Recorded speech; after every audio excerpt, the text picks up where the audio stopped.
13 things you need to know before going to Germany. All right, this one's coming from Feli from Germany. It's been a long time since we've done one of her videos.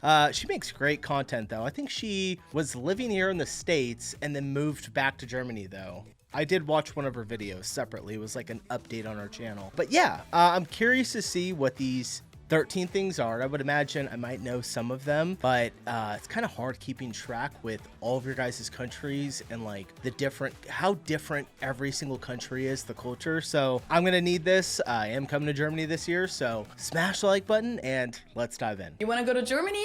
Here are some things you need to know before you go from a German native. Does she have to blur out her logo or something? Hallo, servus, and welcome back to my YouTube channel. My name is Felicia. I'm originally from Munich, Germany, but have been living in Cincinnati, Ohio, off and on since 2016.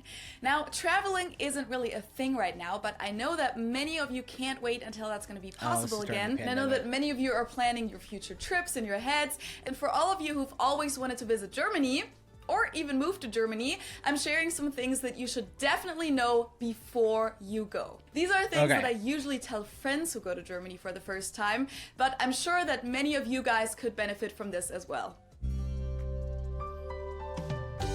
The first one sounds pretty obvious, but believe me, people forget about this all the time. Different countries have different outlets and voltages. So if you're from the US, you'll need to bring or buy an adapter if you want to use your electrical devices, because your American plugs won't fit into a German outlet. We also have a voltage of 220, 230 volt in Germany, whereas it's only 120 in the US. And not all electronic devices can handle the switch, so be sure that you do some research about that before you go. Especially, should I just buy like all new chargers? I mean, I don't have a ton of stuff, but I'm trying to think if I can run 240 through some of my gear that I have.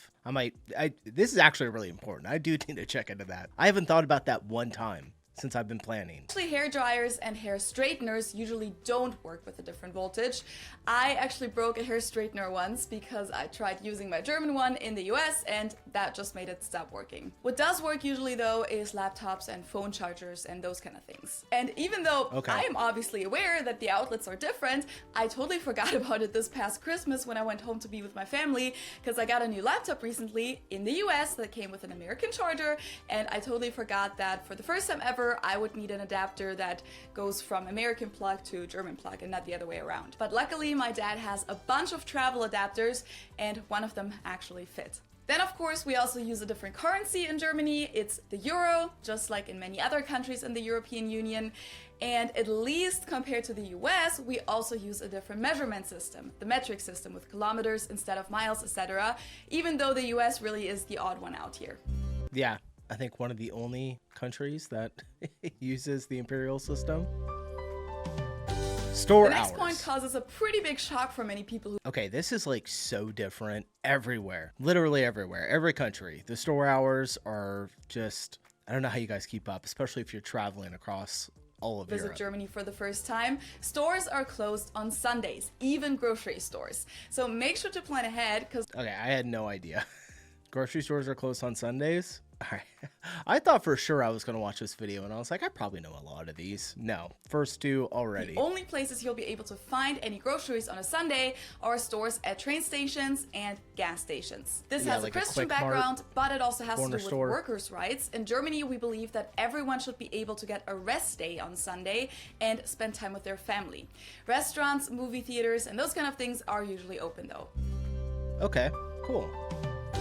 Even if you're only in Germany for a day, you should make sure to carry cash on you.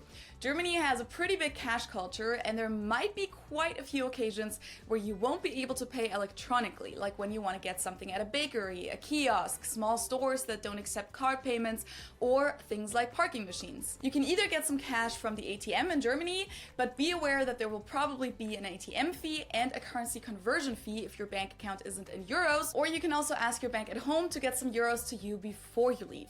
That might be the best option actually, because that way you'll also have some cash right when you arrive in case you need. This is probably like 4 or 5 years old. Is cash still pretty prominent in not just Germany, kind of everywhere? I'm really curious because it seems like that's kind of going away more and more every year. Like it drops like 1 or 2%. The places that only take cash. Shouldn't do though is exchange money at the airport because it'll be a lot more expensive. Damn, how do you cut something out in Photoshop? Can you help me? Just have an expert explain it to you on Skillshare. We got an ad. Hey, do you have any marketing knowledge? I think it will probably be a lot more helpful if you took a marketing class on Skillshare. Can you at least help me organize my closet?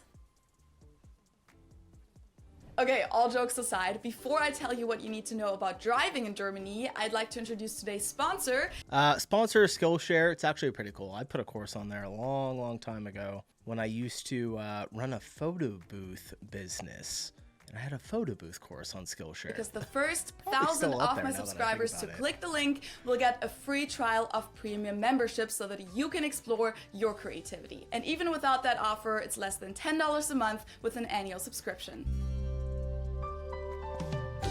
Now let's talk about what you need to know about driving in Germany, because there are a few differences that you should be aware of before you get behind the wheel. The first thing is that gas is a lot more expensive in Germany than it is in the US. It's about 3 times as expensive, so if you were gonna rent a car and just drive around Germany or Europe, that's not going to be as cheap as you probably expected. In fact, it might be a lot cheaper to get around by bus or train. We have a pretty good train system all over Germany and over Europe too.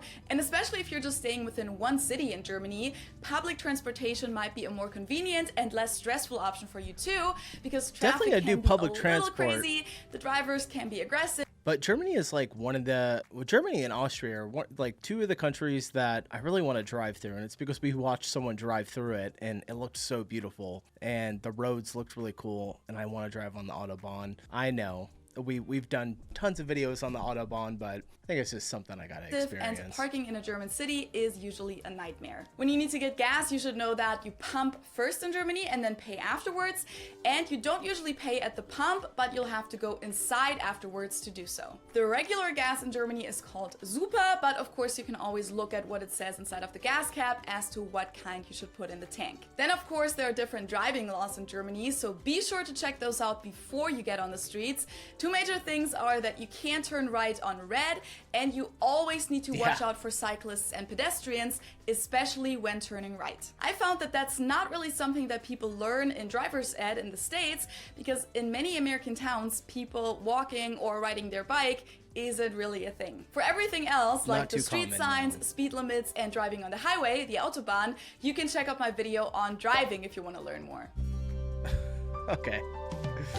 This one might be kind of shocking to Americans. In Germany, it's legal to drink alcohol in public, and Germans do that a lot too, especially in the summer. Everywhere? So don't be surprised by that, and who knows, maybe you're gonna try it too and get a cool experience. That's like really rare for us to have a place that you can drink in public. We have Las Vegas, downtown Nashville, where I live. There's some areas that you're allowed to, but it's like a very restricted area. God, my throat. Very restricted area that you're allowed to drink in public. And crazy thing though, here in Tennessee, you're allowed to drink in your car. As long as you're not the driver, obviously. But if a person is driving, everyone's over 21, everyone inside the car is allowed to drink in the car while they're driving. It's a pretty wild law that we have here. Out of it, if you can just sit by the river on a warm summer night with a 50-cent beer from the corner store. And yes, beer is pretty cheap in Germany, but it's still very, very good. Now, if you visit Germany as a tourist, you're probably going to spend a lot of time at restaurants. So here's a few things that you should know about that. So when you walk into a restaurant, you can usually just seat yourself and don't have to wait for someone to show you to a table. Then you won't get ice in your drinks unless you ask for it. But even then, it'll probably just be a couple of ice cubes.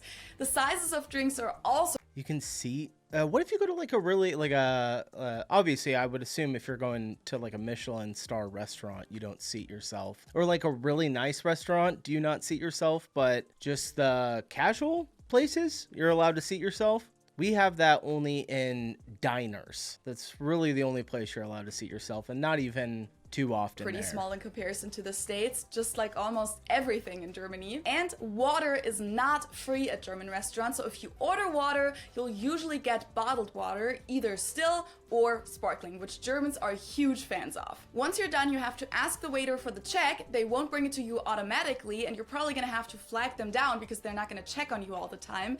And then they'll usually have you pay right at the table, either with cash, or you can also pay with your card in most restaurants, but you'll have to let them know because we just started doing this. We were at dinner the other day and we paid at the table. It was pretty wild. I was like, this is new. I haven't done this before. They just brought over like one of those card readers, and you guys obviously do it way more than us. Not too common, but maybe we're starting to catch on to something from the Europeans. they'll have to get the little device first. Now, when it comes to tipping, we tip around 10% in Germany, and the way it works is that you just tell the waiter directly what you... I didn't know that. You guys still tip 10% in Germany? I'm learning a ton right now. I thought pretty much everywhere it was like there was no tipping at all. In Germany, about 10%? Or is that just for if you're in like I said, like a nice restaurant? want to round it up to. So if your check is 20 euros and you want to tip them 2 euros, you just tell them to make it 22 and you'll get the change for that. It works the same way with card payments too, so make sure to tell them the tip before you insert your card. Also, just a heads up, the waiters in Germany might seem kind of cold compared to the ones in the US. You'll have to flag them down if you need something, and they're probably not going to be as friendly, which has to do with the fact that they don't have to rely on tips as much, but also with the German customer service in general. Okay. And now we're into Please don't let it scare you off, but the customer service in Germany is pretty bad compared to the US, at least in my opinion. At least she's I know honest. that many Germans are going to disagree with me in the comments, but if you're used to American standards, it's very likely that some of the people working in German customer service will make you feel like you're bothering them or annoying them. If that happens, please don't think that it has anything to do with you being a tourist or not speaking German. It's nothing personal. They treat me like that too. Of course, there's also many great people working in customer service who are lovely to talk to, but unfortunately that's not the standard in Germany. Paying to pee. One of the most popular topics of complaints among tourists is that you have to pay to use the bathroom in Germany. Now, it's possible that that's going to be the case. Like at rest stops on the highway, you'll find these bathrooms with turnstiles, and at some public bathrooms there will be a person sitting with a tipping plate, but that's not always the case, and at restaurants it's usually free. But yes, sometimes... What about like in amusement parks or like zoos or restaurants? You probably don't have to pay to use the bathroom there, right? I'm not too sure on that. You'll have to pay for using a public bathroom, so it's always best to carry some change on you, just in case. Okay.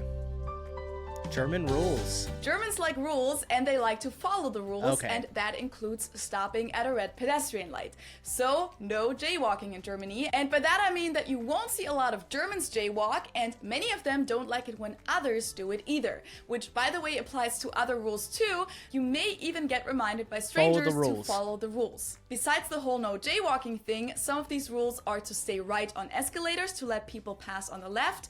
And, very, very important, don't walk or stand in bike lanes. Next to the sidewalk, there's usually a bike lane, and there are many, many cyclists in German cities. And if you block the bike lane, you may either cause an accident, or you'll probably have a person on their bike ring their bell at you, or even yell at you. There is this guy that I have seen on social media before. I think he's in New York, and all he does is just ride around in bike lanes and yell at people all day long. Have you guys ever seen this? It's so crazy. He is like a huge dick about it though. I've seen him hit people on purpose. It's pretty wild. I don't imagine Germany is in case you happen to turn on the TV or want to go see a movie in Germany, don't be surprised if your favorite American actor suddenly speaks German, because almost everything is dubbed in Germany. We do consume a lot of American movies and shows in Germany, but Germans aren't big fans of subtitles. And even though more and more people do consume English media in their original version nowadays, the norm in Germany is the dubbed versions. Some movie theaters do show movies in the original versions too, though. You'll just have to look out for the little addition behind the title that says OV. I like both. I don't know. You guys notice the dubbing sometimes is a little off though? I'll watch maybe like an Asian show or what was that other show that I watched that I loved so much? Oh, the movie Dark, or the show Dark that was on Netflix. I think it's German, right? It's been so long since I've seen it, but I just watch it with subtitles. I prefer it that way. I like to hear the emotion in the people's voices, but I would assume if you were, you know, if the television was on in like a public place or something, you would probably want dubs because you want to be able to hear it, not have to stare at a TV the whole time. Many of you have probably heard the cliche that Germans are pretty reserved and rather cold, and there's actually a lot of truth to that. So before you go to Germany, you should definitely know that Germans don't usually talk to strangers a lot, and we aren't big on small talk, so don't expect to have some nice conversations with people at the store or something. It depends on who you interact with, of course, but at first sight, Germans can come off as unfriendly, especially when compared to Americans. It's nothing personal though, it's just a cultural difference. But if you ever have a concrete question, don't hesitate to approach a German and ask them, because Germans are usually very glad to help. Now, how should I ask someone for advice if I don't speak German? Well, most Germans do know some English. They may have a thick accent and may not be able to have a full conversation, but they'll definitely be able to, you know, give you directions or tell you the price of something. Many Germans also speak pretty good English, so those of you who come to Germany and do speak some German and want to use it, don't be thrown off if you speak to someone in German and they reply in English. It's a thing that many Germans do, and I know that it can come off as rude in a way, but they usually just want to make life easier for the two of you because they know that German is a different... So if I start speaking German and then they speak English, you guys, I know there's a lot of people watching, but speaking English back to me, should I just keep speaking German or should I just switch over to English? Because I want to try using the German, the little bit of it that I have learned, but at the same time, I would imagine it might be easier just to flip over to English.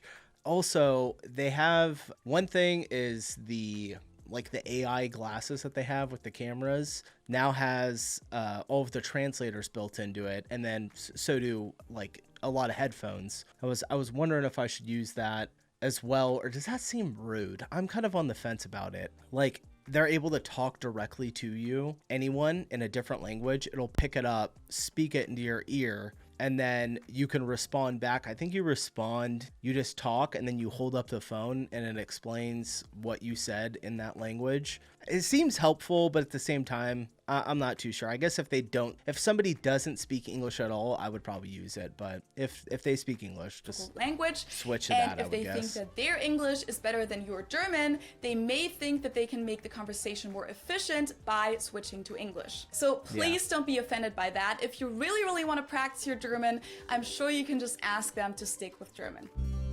Okay. The last point on my list is mainly targeted at people who want to move to Germany. Now, when you move into a new place, be prepared that it might come entirely empty. And by that I mean that there won't even be blinds, curtains, or light bulbs in it, and oftentimes not even a kitchen. So the space where the kitchen is supposed to be will just have a bunch of cables and pipes. There's no way that the light bulbs are taken out. There's no way. Really? That's kind of wild. That's a huge culture shock. Stick out of the wall, and you'll be responsible for getting all of the appliances and cabinets. Also, leases are usually unlimited in Germany. Wait, what did she just say? We'll just have a bunch of cables and pipes stick out of the wall, and you'll be responsible for getting all of the appliances and cabinets. Also, you have to get cabinets. Oh my gosh, I had no idea. That is so crazy. So leases are usually unlimited in Germany, unless it's like a sublease or something. But in the US, I found that a lease usually has an end date, 1 year in a lot of cases, and then you can either renew it or end it. You won't have to do that in Germany. Also, when looking for a place, you should be aware that a bedroom can be really small in Germany, so you should always look at the size of the room or the apartment and not just the number of bedrooms, because a 3-bedroom apartment in Germany could be smaller than a 1-bedroom in the States. Also, bedrooms don't have closets in Germany, so you'll need a wardrobe or a dresser to put your clothes in. And there are many, many more differences regarding German and American houses. So if you're interested in that, you can just click here and check out my video. Oh, I don't think we've checked that one out. Might have to see that one. So those were 13 things that I really think are important to know as someone going to Germany for the first time, especially the whole friendliness thing, because I know of several stories where an American thought the German cashier didn't like them because they didn't speak German, or where an old lady yelled at them for standing on the left side of the escalator, and they let that affect their experience in Germany, and I really don't want that to happen. If you have people are just getting butthurt.